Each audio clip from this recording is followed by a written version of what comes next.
you ever caught yourself saying, I'll do it tomorrow, and then tomorrow turns into the next day and then the next month?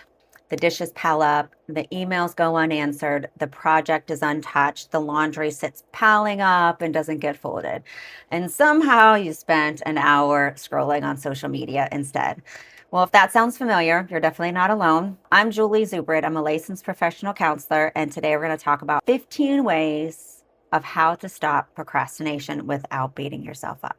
Procrastination isn't laziness. Most of the time, it's anxiety or feeling overwhelmed, perfectionism, fear of failing. Sometimes it's just you have so much on your plate. It's just this mental load that you don't even know where to start.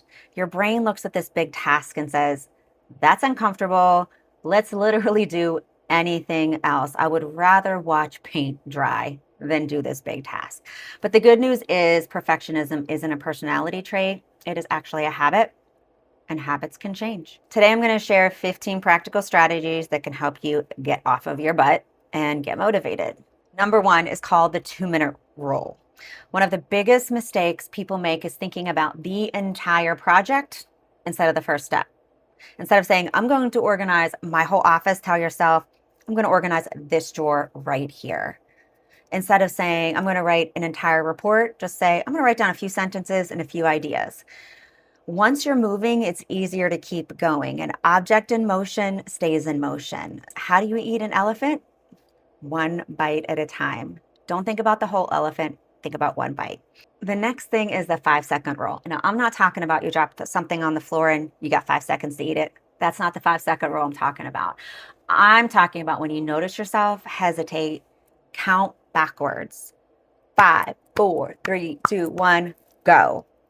And on that go, you get up. Don't negotiate with yourself. Don't overthink it. Just go. Just move. The longer we sit there debating whether we should start, the more excuses our brain starts to create. Action interrupts overthinking. Number 3, break it into tiny pieces. Your brain loves manageable tasks. It hates giant, vague ones. Instead of writing down, clean the house, try this. Unload the dishwasher. Fold one basket of laundry, vacuum the living room.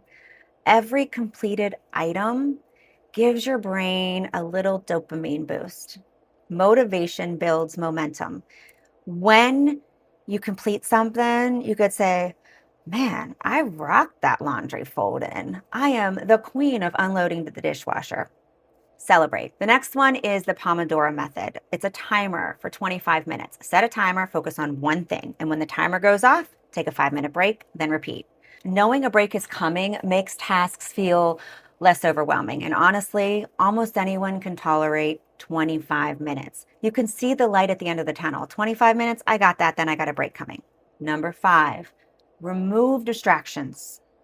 Our environment matters more than you realize. If your phone's lighting up every 2 minutes, if 20 browser tabs are open, if the TV's on the background, your brain's constantly switching attention. Try putting your phone in another room. Create a workspace that makes it easier to focus rather than harder. I tell some of my ADHD clients, remove the temptation to leave the room. Put laundry baskets maybe in your exit, and if something has to go into another room, put it in that basket. That way that basket is a physical reminder and a visual reminder. Don't cross this barrier. You stay in this room. Put the item in there. You could deal with it later. Productivity isn't about increasing willpower. It's about reducing temptation. Number 6, practice self-compassion. This one surprises a lot of people because research shows that people who practice self-compassion actually make changes more successfully than people who constantly criticize. Every time you procrastinate, you call yourself lazy, stupid, or unmotivated. I mean, how excited is your brain going to be to try again if you think you're lazy? Instead, say, I got off track. What's my next small task? Or what was I doing just now? You don't have to be perfect. Just keep coming back. Number 7, make it more enjoyable. This is called temptation bundling. So you pair something you enjoy with something you've been avoiding. Listening to a podcast or an audiobook while you're folding laundry, playing music while you're cleaning, watching your favorite TV show when you're walking on the treadmill. Sometimes making the task more enjoyable is enough to get started. And knowing that, hey, I'm going to watch that next episode. Let's go down that treadmill and watch the next episode. Number 8, schedule breaks. Believe it or not, Working nonstop usually makes us less productive. Our brains just need recovery time. Short breaks, not long breaks, short breaks improve concentration, reduce burnout, and help us sustain energy throughout the day. Productivity isn't just about sprinting to get things done as fast as you can, unless you have a party coming and you got to hurry up and put everything away. Productivity is about pacing yourself. Number 9, remember your why when motivation disappears. Reconnect with your purpose. Why does this matter? Why am I studying this? Why am I taking this exam? Maybe it's I want to better my career. Why am I working out? Maybe I want to be healthy enough to play with my kids. Maybe I just don't want to go up the stairs and be winded. Maybe you're building a business because you want more freedom, but purpose creates momentum when motivation is nowhere to be found. Number 10, learn to say no. I just talked about this in my networking meeting today. Procrastination isn't that you're avoiding work. Maybe it's because you've said yes to too many things. Every yes is also a no to something else. Protect your time, protect your energy, protect your peace. And remember, you can't prioritize everything. Number 11 is called Eat the Frog. My clients think that's hilarious. This is when you do the hardest thing first, which is counterintuitive to what I do. I typically do the little things first, the easiest things first to build the momentum, but they actually say you should do the hardest one that you've been dreading all day. If you start there, most people discover that it wasn't as hard as they thought. And it also means the biggest things out of the way. Everything else feels so much easier and quicker. Number 12, habit stacking. You pair something new you want with something you already do. Like after brushing your teeth, go over to your to-do list. After making your coffee, spend 10 minutes working on your biggest project. Your existing routines build reminders for your new ones. Number 13, time block your calendar. Instead of writing long lists of things you hope you'll get done, actually schedule them. From 9 to 9:30, answer emails, 2 to 3, work on your presentation. I tend to block things off on my calendar with a certain color so it pops out of my schedule. Number 14, tell somebody what you're working on. A spouse, a friend, a coworker, a coach, a therapist, a cousin. I did this once when I said to my cousin, hey, I want to let you know I'm working on this. When I told her my goal, I was much more likely to follow through because I knew if she checked up on me to ask, hey, how you doing on this?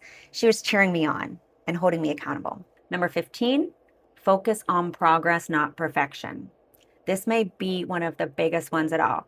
Perfection fuels procrastination. People think if I can't do it perfectly, maybe I shouldn't start. But here's the truth. Done is better than perfect. I learned that by one of my mentors. A finished blog is better than no blog. Progress creates confidence. Perfection creates paralysis. Here's some bonus tips. If procrastination has been a lifelong struggle, I'm going to give you some tips. So you reward yourself after completing something. Maybe it could be a celebration. It could be something like, hey, I'm going to go get a drink. Try not to reward yourself with cookies or food. The other thing is set a deadline before the deadline. I want to get this done Friday because it's due Saturday. Keep a done list so you can see your accomplishments. Another thing is visualize how you're going to feel when it's done. Another thing is body doubling, which is working alongside someone else that's also working on something. It doesn't have to be the same thing. There's actually an app for that I want to recommend below where you could schedule body doubling. Another thing is the Swiss cheese method. Instead of completing everything at once, just poke little holes in it here and there to get it done. In closing, I want to leave you with one thought. One of the biggest myths about productivity is that motivation comes first, and it usually doesn't. So action comes first, motivation follows. The more progress you make, the more confident you become, the easier it is to keep going. So don't wait until you feel motivated. Start with one email, cleaning one thing, getting one thing accomplished that you've been putting off.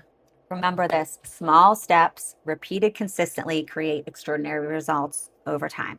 If you found this video helpful, give it a thumbs up. And I'd love for you to subscribe for more practical mental health and wellness strategies. I'd like to hear from you in the comments. What strategies are you going to try first? What ones do you already do that you find helpful? And thank you so much for watching this. I'll see you in the next video. Until then, I hope you get a motivated life.